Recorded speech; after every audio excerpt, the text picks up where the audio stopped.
A young hiker, out photographing the Canadian coastline, makes a catastrophic decision. I instantly got the feeling you get when you're going over the top of a roller coaster. I knew that I was going to be quite a mess at the bottom. The fall leaves him with terrible injuries. It wasn't just a little crack. Bone was definitely separated from other bone. Stranded on a remote beach, his only hope is to drag his broken body to safety. I had to get to help or I was going to die. There's really no two ways about it. But when no help comes, his only chance of survival lies in overcoming one final unimaginable challenge. By that time, pretty much figured that I wasn't going to be making it out, no matter what I did.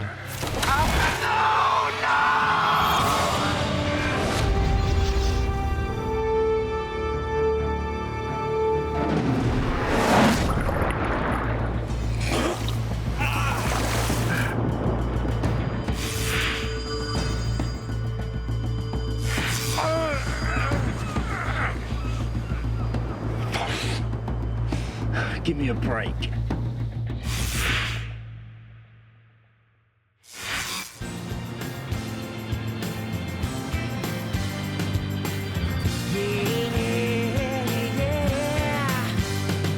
So come on, baby. Come on, baby. We're gonna rock it all night long. 26-year-old Canadian Jordan Nicurity has a passion for the great outdoors. After finishing his degree, he worked on organic farms all over Western Canada before losing his heart to the tiny island community of Hornby off the country's North Pacific coast. There's a real sense of community, people helping each other out, everyone knowing everyone. That's something that really appeals to me.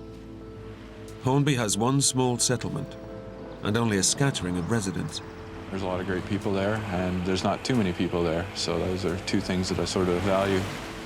And it has another major attraction, kilometre after kilometre of hiking country and a wild and windswept coastline. There's lots of great hiking around there, huge sea cliffs. The sandstone formations are really quite unique. It's just gorgeous, really a picturesque place. Jordan runs a small gardening business, but he grabs every chance he can to take off on a hike. Today, he's heading for a remote beach on the island's easternmost tip. He'll take some nature photographs and be back home where he lives on his own by lunchtime.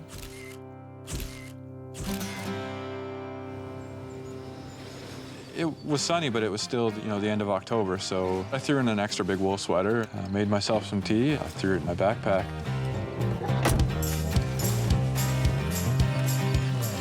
Threw my bag over my shoulder, and instead of just following the trail, I just decided to go bushwhacking. It was definitely a bit of a scramble up and over some logs and that sort of thing. All stuff I like doing. Half an hour later, Jordan reaches the coast. 10 meters below is the famously inaccessible Mushroom Beach. The way down to the beach is kind of treacherous. It's tricky to climb down. The steepness of the descent keeps most people away, so it's kind of nice and secluded. There's a rope that someone had tied to the base of a tree near the top to sort of help over this one bit, which is pretty close to vertical. So I just hung on to that and followed that down.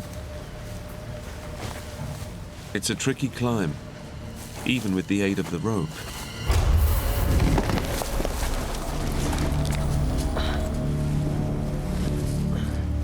Careful now.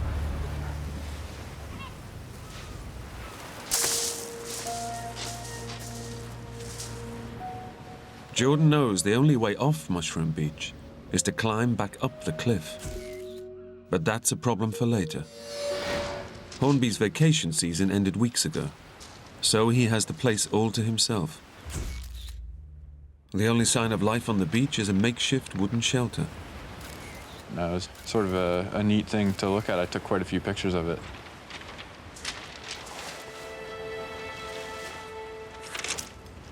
I plopped myself down on the beach and leaned back and sort of relaxed for a few minutes. and pulled out an old 1970s National Geographic that I'd gotten at the free store on the island and proceeded to while away the next hour or so just reading. The breeze was nice and warm, the tide was out, hear the waves crashing a little bit. It's about as peaceful as you're gonna find.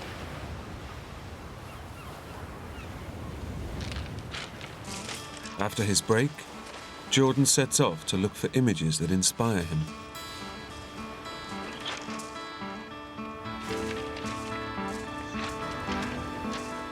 I started as a newspaper writer, and the photographer there taught me a few things, and I fell in love with it.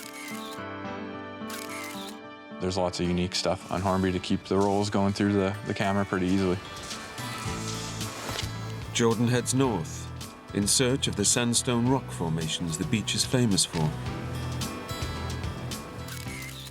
That was part of my mission. I was going to go take some pictures of the sandstone. After exhausting all the ground level angles, he starts looking for a high vantage point. The cliff wall is continuous all the way around, and I spotted a ledge about halfway up that looked like it would be quite a nice perch to get some good shots of Vancouver Island on the horizon.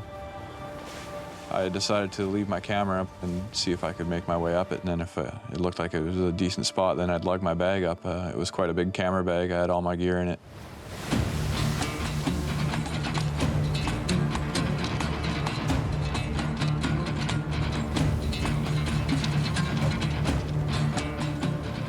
Was wondering how I was going to get up there. There was no obvious route. I've always been one to sort of enjoy climbing trees and scrambling over boulders and that sort of thing. So it was pretty easy climbing. You know, I didn't have to find any handholds or footholds or anything like that. But the higher Jordan climbs, the steeper the cliff becomes.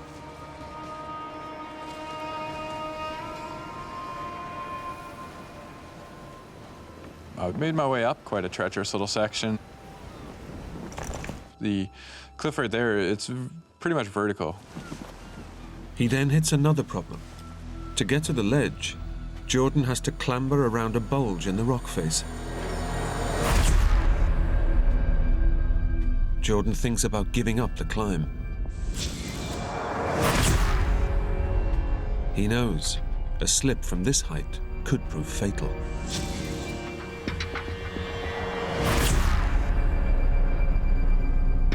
But he really wants that shot. So I just reached around to sort of shift my way around it. Virtually as soon as I got my fingers into this crack, this rock came off. I had my footing on the ledge, but not my balance for what seemed like an eternity.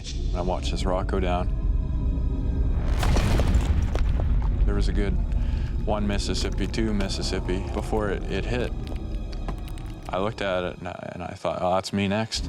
I knew I couldn't keep my balance and instantly got the feeling you get in your stomach when you're going over the top of a roller coaster. The adrenaline kicked in right away. I knew that this wasn't going to be a little twist your ankle sort of fall. Below was just a bunch of jagged rocks. I knew that I was going to be quite a mess at the bottom. I was thinking I was going to have to be sponged off the cliffs pretty much. When I first started falling, time seemed to slow about as close to stopping as it could.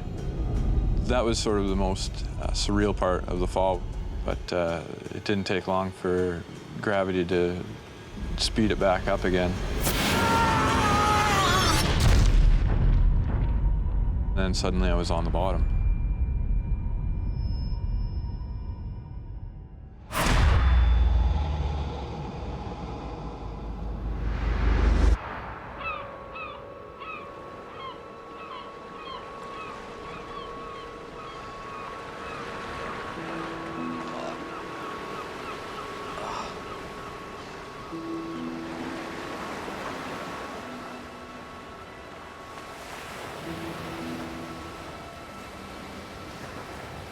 There I was at the bottom, staring up at the blue sky and where I had just been, up on the ledge there. And I could feel that there'd been a big impact.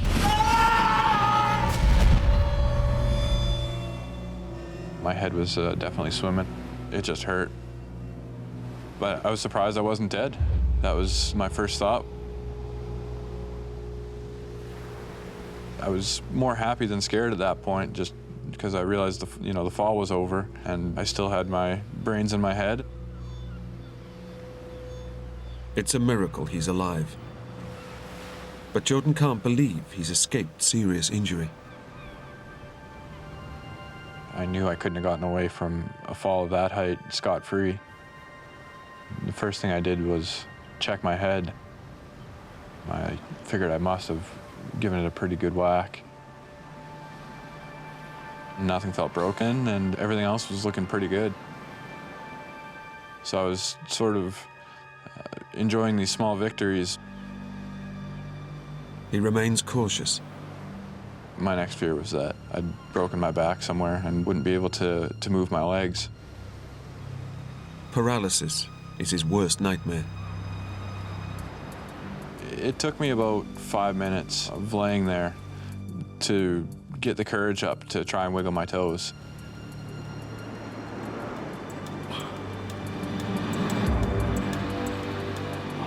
When I did finally get the courage and they moved, I was ecstatic. Felt that if I was still alive, if I wasn't paralyzed, then anything else would be inconsequential.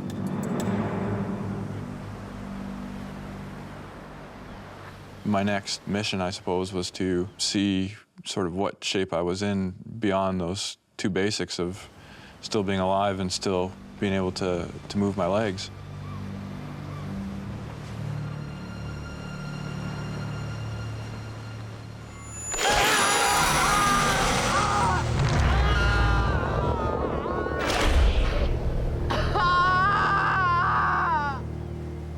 As soon as I tried to roll over, I could sort of feel the bone, them grating against each other.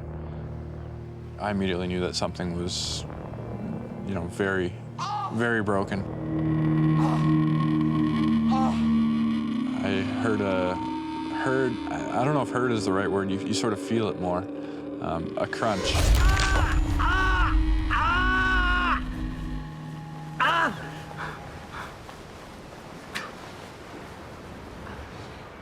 I was sweating from the pain and from the shock, and I reached behind and just gently sort of was touching my hip. I was very aware that it wasn't just a little crack. Where once there was smooth bone, there was now a couple jagged pieces sort of grinding into each other and was pushing against the skin. The fall has completely shattered Jordan's pelvis. It's a horrific injury that effectively separates his right leg from the rest of his body.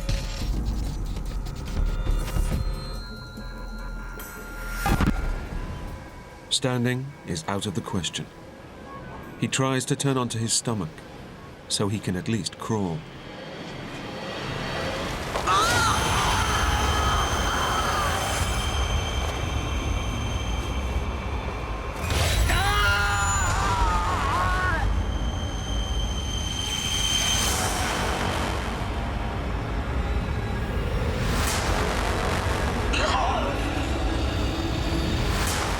Now Jordan realizes the terrible situation he's in.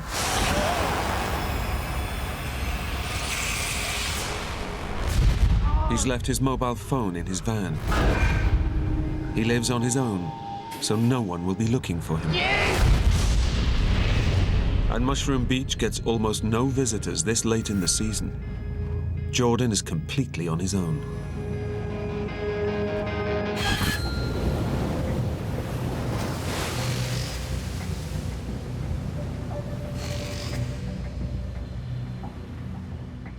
I knew that the seclusion of the area was definitely not in my favor. Jordan lives alone, so it could be days before anyone notices he's missing. His first priority? To find warmth before the chill of the North Pacific night sets in. My mind went back to the beach and all the driftwood there. My plan was to somehow get back there and have myself a nice, cozy bonfire.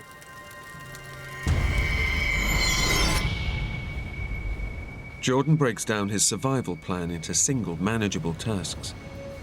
First, he must crawl the 100 meters back to his backpack. I knew I'd have to get back to my bag, which had this warm wool sweater and that last gulp of tea that I kept in the bottom of my thermos. But first, Jordan must shift onto his front. His horrifically mangled pelvis turns this apparently simple task into a nightmare.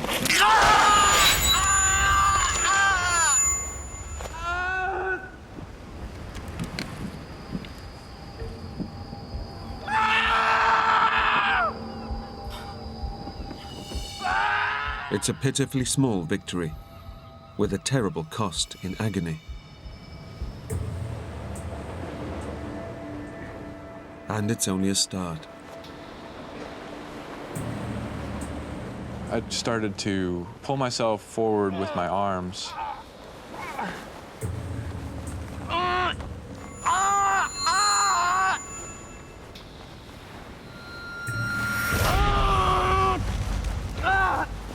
As soon as I tried, I would just get nothing but overwhelming pain, and my body just wouldn't work.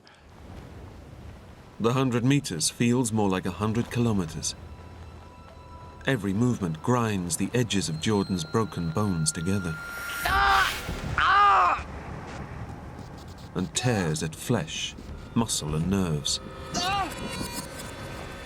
It's all taking way too long.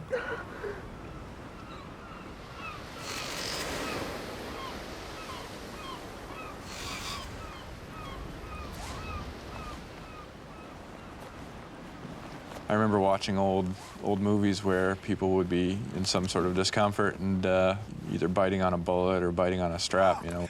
So I thought I'd try it. Biting on the belt takes his mind off the pain, tearing at his torso. I put a lot of pretty deep indentations into the strap with my teeth.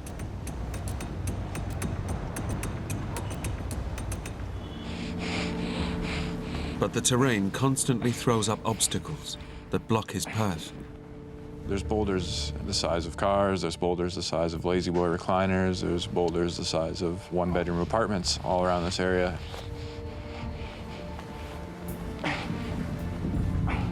And as I was only about 1.5 feet off the ground, I couldn't really see sort of what was beyond the next boulder. Give me a break. It was very, very frustrating because every inch was being bought with a lot of pain.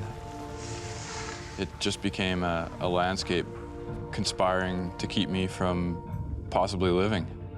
Sort of a prison that I had to get out of.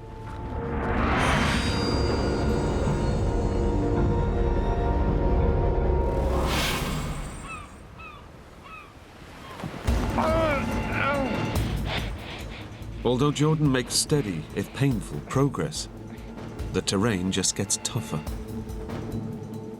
There was sort of a slot between two boulders that I couldn't get through just pulling myself sideways. I sort of had to prop myself up on my arms and swing my legs underneath. In his bid to clear this latest obstacle, Jordan gets hopelessly stuck. I couldn't move. I couldn't go forward. I couldn't go back. I was sort of stuck because I couldn't get my right leg to follow the rest of it. It was just sort of being dragged behind. Help me! Although I knew that, you know, with the wind and everything like that, that no one was going to hear me, I just started yelling for help. Somebody help me, please! I probably was there 15 minutes or so, and, you know, my arm strength started to give from holding myself up for that long. He has to act, even if it means risking further damage to his shattered pelvis. In the end, the only thing I could really do was just pitch forward onto my shoulder.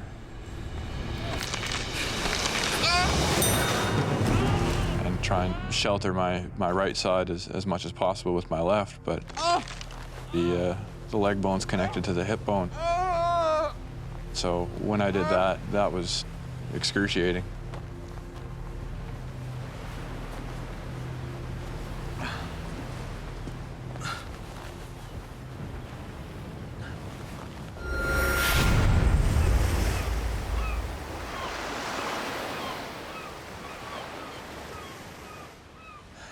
It's taken 2 hours of agonizing progress to travel 40 meters. And Jordan's not even halfway to his bag. But he's totally exhausted. As he braces himself for his next effort, he makes a horrifying discovery.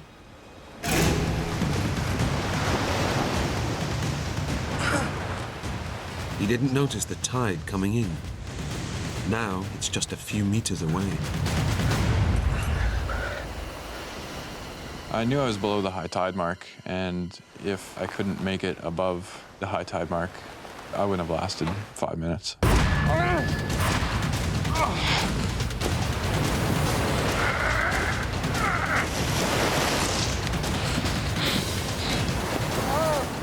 The sound of the waves against the rocks only about 2.5 feet, below from where you are. And there's a long way to go. You have a lot of time to think about. You might not get out.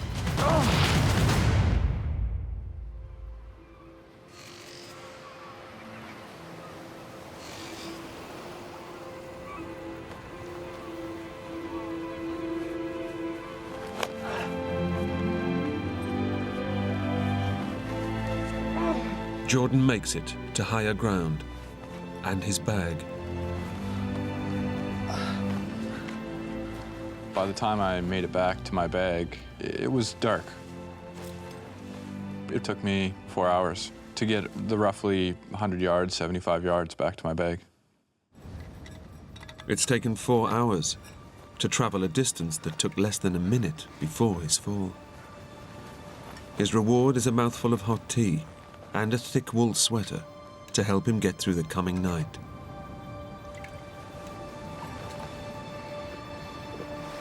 The temperature was dropping quite quickly as it was getting dark. To be able to pull into this magic bag and pull out, some chance of salvation was great. Jordan hunkers down for the night. It's a beautiful night out. The gentle lapping of the waves and all that, it would have been quite an idyllic spot if I wasn't in the circumstances I was in. He knows that whatever agonies he's endured today, the next stage of his journey will be much further and much harder. I knew that I'd need strength for the next day, and to do that I'd need to sleep. But that was virtually impossible. All I could do was sort of lay on my back and fade out maybe for 10, 15 minutes at a time, and then I'd shift and just the pain would wake me up. I would wake up and wonder where I was and why I was laying on this rock ledge instead of, in my warm, cozy bed. Every time I remembered what had happened, it was definitely a feeling of dread.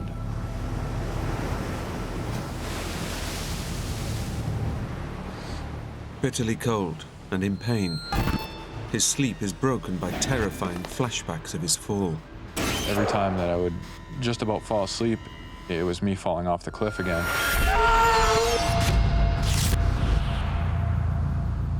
It was a very long night.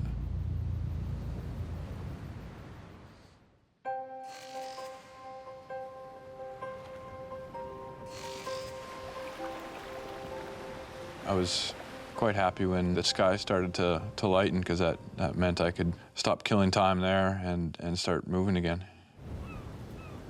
Jordan's not expecting anyone to find him. Nobody comes down to the beach this late in the season. All he can do is keep going, back to the pebble section of beach. He'll use the wood there to start a signal fire.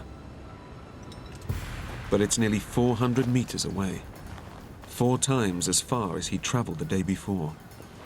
I had figured out that if I took the strap and wrapped it around my right leg, I had a pretty good handhold that I could sort of use to pull my leg along with. The strap stops the leg from pulling on his crushed pelvis, allowing him to cover ground twice as fast and with less pain. The new technique is a revelation. It wasn't such a struggle, and that in a way gave me hope. What Jordan doesn't know is that he also suffered serious internal injuries in the fall. With every hour, his chances of survival are slipping away. all these rocks are sandstone, so it was like pulling yourself over sandpaper. It didn't take long before my fingertips, I'd scraped them off, past the nerves, past where I could feel that they were hurting at all. Just keep going. The rocks are now destroying his legs as well. The sandstone had worn right through the pants and right through most of my leg. I was pretty sure that I'd worn through the skin and the top muscle and the bit of nerves as well. Every centimeter of progress he makes is tearing him apart. Just keep going.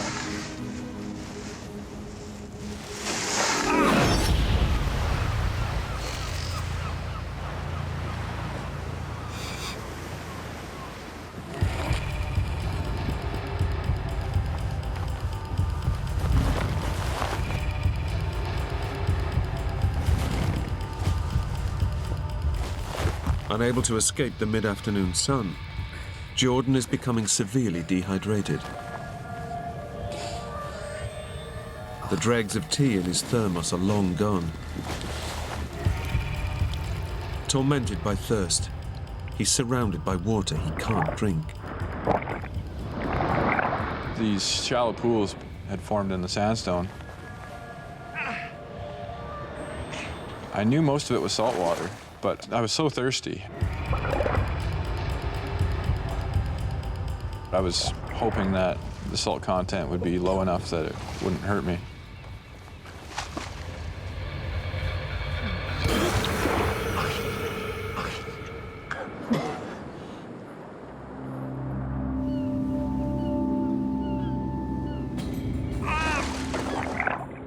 Dragging himself through the salty rock pools is torture to his open wounds, but it's the quickest route. Throughout the day, I could feel bone sort of grinding against other bone. I knew I was getting weak in a hurry, that my situation was definitely on the downward spiral. Jordan's worsening internal injuries are taking their toll. His head throbs and his vision blurs. But then, among the waves, he spots something. I could see in the distance a kayaker. 26 hours after his horrific fall, rescue is at hand. I yelled as loud as I could, tried to wave my arm. Help me! Help me, please! I kept watching it, and it didn't seem to be getting closer, further away. Help me, please! Somebody! Over here! After a little while, I realized that what it was just a rock that was just kind of jutting out of the water.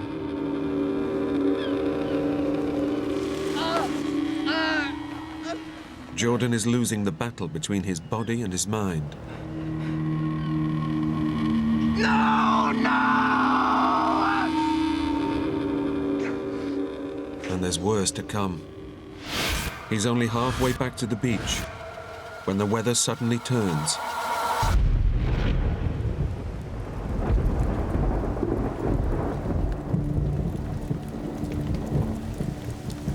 I was very cold, soaked right through, and I realized that the wood on the beach would be pretty soaked as well. Desperate to reach shelter, Jordan presses on. With every raindrop, my chances of lighting a big signal fire on the beach shrunk.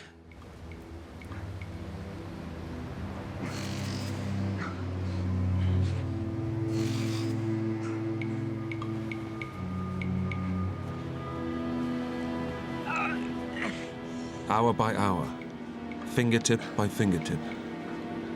Finally, an incredible 30 hours after he started his grueling marathon, he reaches his destination.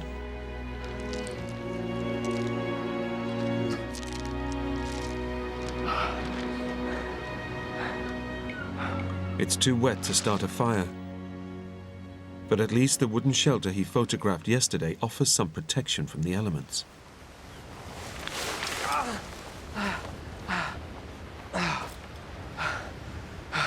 Thank you. Thank you. The shelter wasn't waterproof or windproof by any stretch of the imagination, but compared to the outside, it was definitely the Ritz to me.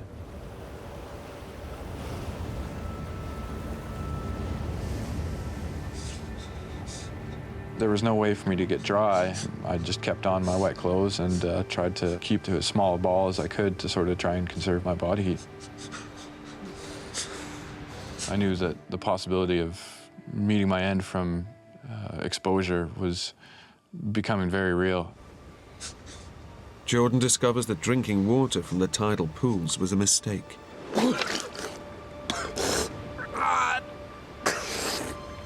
I just lay there and retched up seawater for half the night. I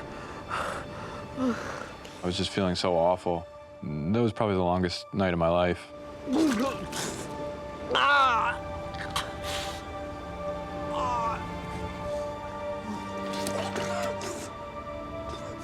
In the freezing darkness, and in the depths of despair, Jordan's thoughts turned to his parents and his brother Justin, back in Saskatchewan.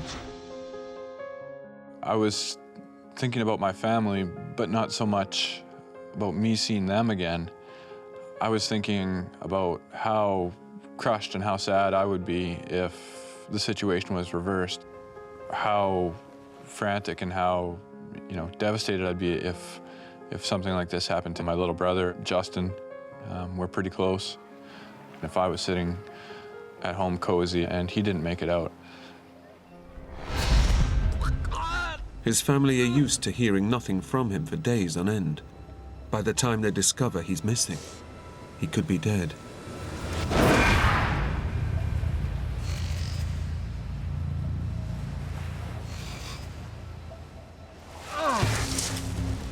Now I'd sort of stopped hoping that someone was going to come down and find me and realized I would have to find people as opposed to them finding me. If I was going to make it, I had to get up the cliff. The sheer cliff he climbed down 2 days ago to reach the beach is the only way out. It was a struggle on the way down, even when he was fully fit.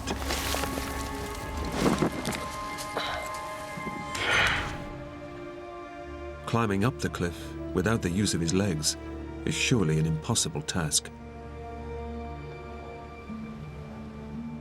I either had to get to help or I was going to die. There was really no two ways about it, and when your choices are put that simply, you don't need a lot of motivation to carry on.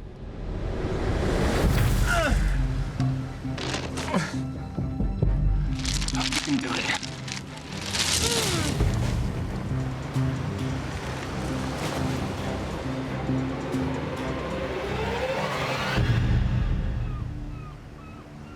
I was at the bottom looking up from 1.5 feet off the ground. It was very daunting to look up and see the size of it. I can't believe I'm doing this. I wasn't sure that I was going to make it. Jordan faces a vertical climb of some 10 meters. He'll have to rely on the strength in his arms to haul his entire body weight up the rope. Here we go. But there is no alternative. If he doesn't attempt the climb, he will die on the beach. 1, 2, 3.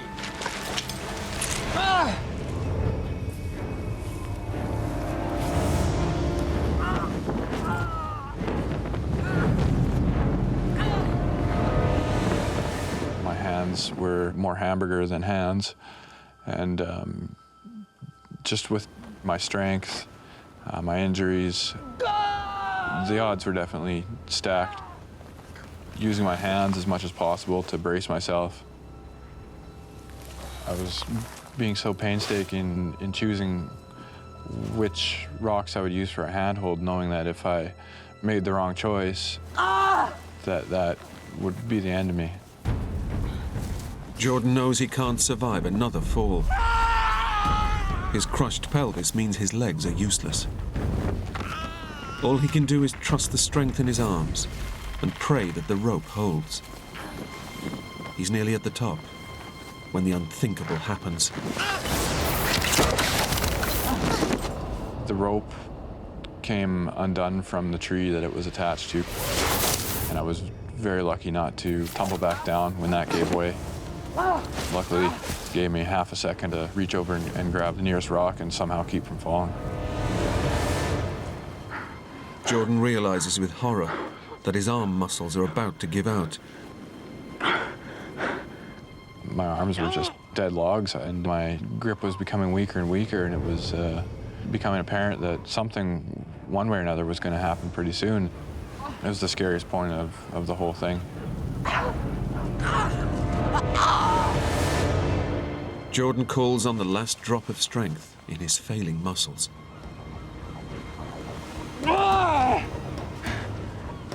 I was very aware that it was do or die. I was just completely out of strength. In my arms, I couldn't feel my hands, I couldn't get my fingers to flex, and they just weren't able to keep a solid grip on any rocks. There were now just centimeters standing between him and safety. If I didn't get above it, I would die. There was no question. And if I fell from this wall as well, I would die, and there's no question in that. With the slickness of the rocks and the lack of feeling in my hands, it was a pretty perilous way to sort of maneuver, but that was all I could do. If he slips now, then his grueling two-day ordeal will all have been in vain. If I made a wrong move here, I was either going to die or be paralyzed.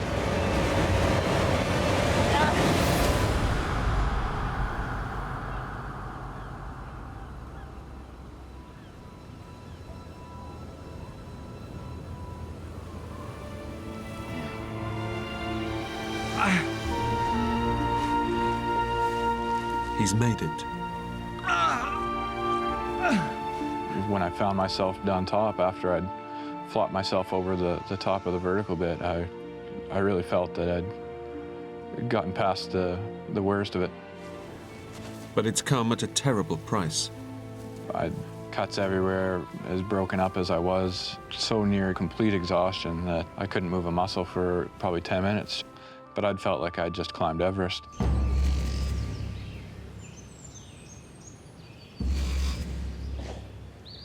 Jordan's achievement is superhuman, but it's only one small step towards survival. It's taken him 2 days to cover just 500 meters. The main road is almost 3 times as far again, and he's chronically dehydrated. 1, 2, 3.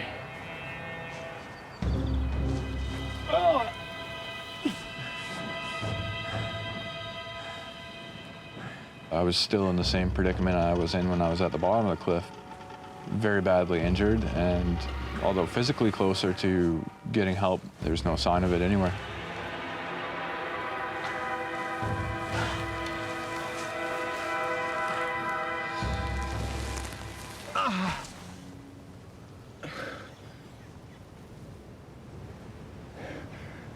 Help! You know, I'd call for help. Help!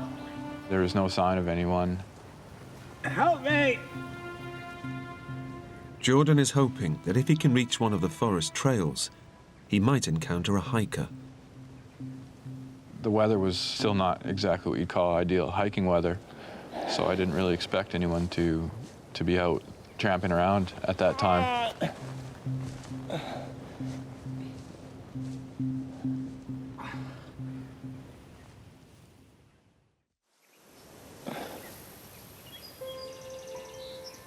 I was so thirsty, every cell in my body was, just dying for water. You can go without food for, a week or two, but 4 days without any substantial amount of water, and you're not going to be around much longer. The rain-soaked ground chills Jordan to the core. But after nearly 100 hours without fluid, he grabs the chance to ease his parched thirst.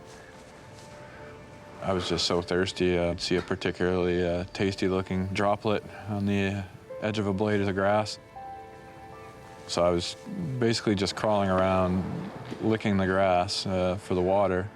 And, you know, if you found a cobweb that would have 20 or 30 good-looking drops on it, I would pretty much just eat the cobweb.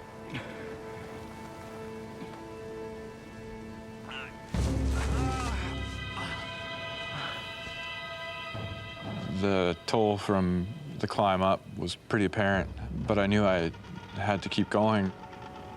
So instead of looking at it as one big, long pull that I had to do, I would break it down into sections of about 10 pulls, and then I'd rest and give myself 5 or 6 seconds of rest and then go as hard as I could. Close to collapse, Jordan drags his broken body across the forest floor for 6 punishing hours.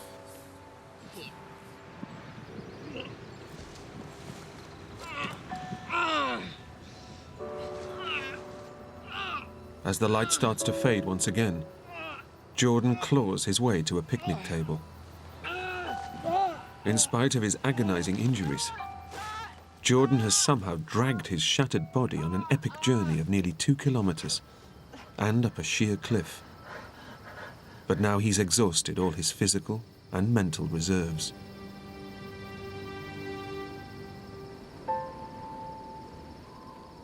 I could feel that my health was getting worse. I couldn't go any further forward. Pretty much figured that I wasn't going to be making it out no matter what I did. Despite all his heroic efforts, Jordan Nicurity is convinced that at the age of 26, his life is ending. There was nothing to do but lay there, wait for death, and you know, think of all the people that I wasn't going to see again.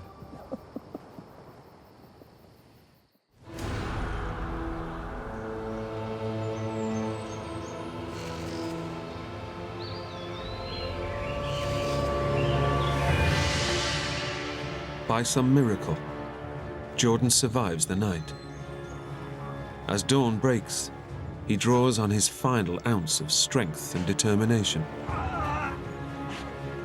Severely dehydrated and slowly dying of his injuries, he forces himself to go on in a last desperate bid for life. My plan on the 4th day was to get as close as I could to where people might chance upon me. I was that close to death. All I could think was just keep pulling. The temptation to curl up and let go is overwhelming, but Jordan refuses to go quietly.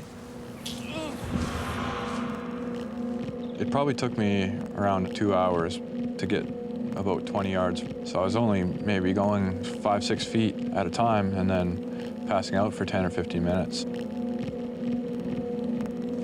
The physical reality had set in, and there was really no more mind over matter to be had. There was no way I was going to get to the trailhead, or very much further for that matter, because the distance I was able to go before passing out was just getting shorter and shorter. I was actually going to die very soon.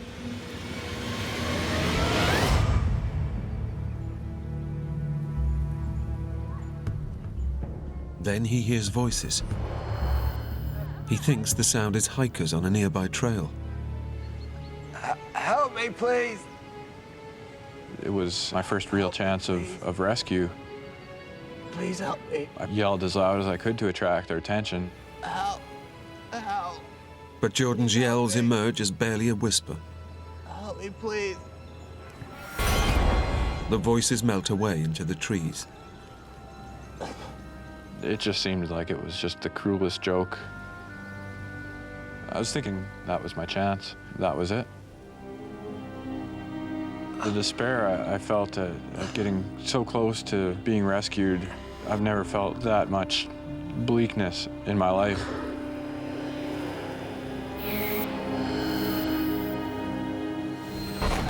He starts to slip in and out of consciousness, dreams and reality blurring into one another.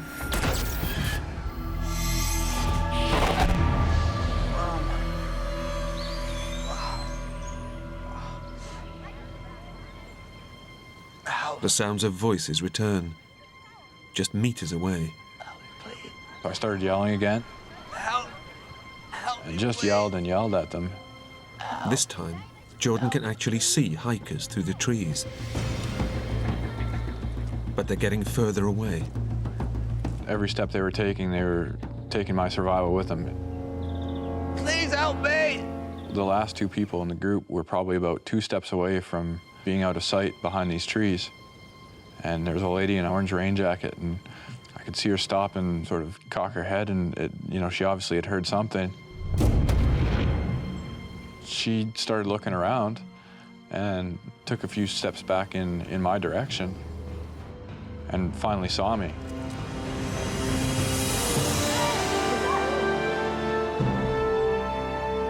As soon as she saw me, I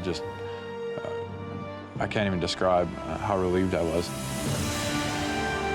I just watched them run towards me and just thought to myself, well, I've done my part, I'm your problem now. It was beyond joy, it was beyond anything. This was a chance at life again here. You hear me? You hear me? Jordan's 4-day ordeal would have finished most people, but his stubborn refusal to give up saved his life. I came as close as you can get, I think, to dying, and it looked like I was gonna make it. Jordan was treated for a ruptured pancreas and internal hemorrhaging, injuries that could have killed him within hours. In a series of operations, surgeons fixed Jordan's shattered pelvis using 12-centimeter long titanium screws. He also needed major skin grafts to his legs and hands.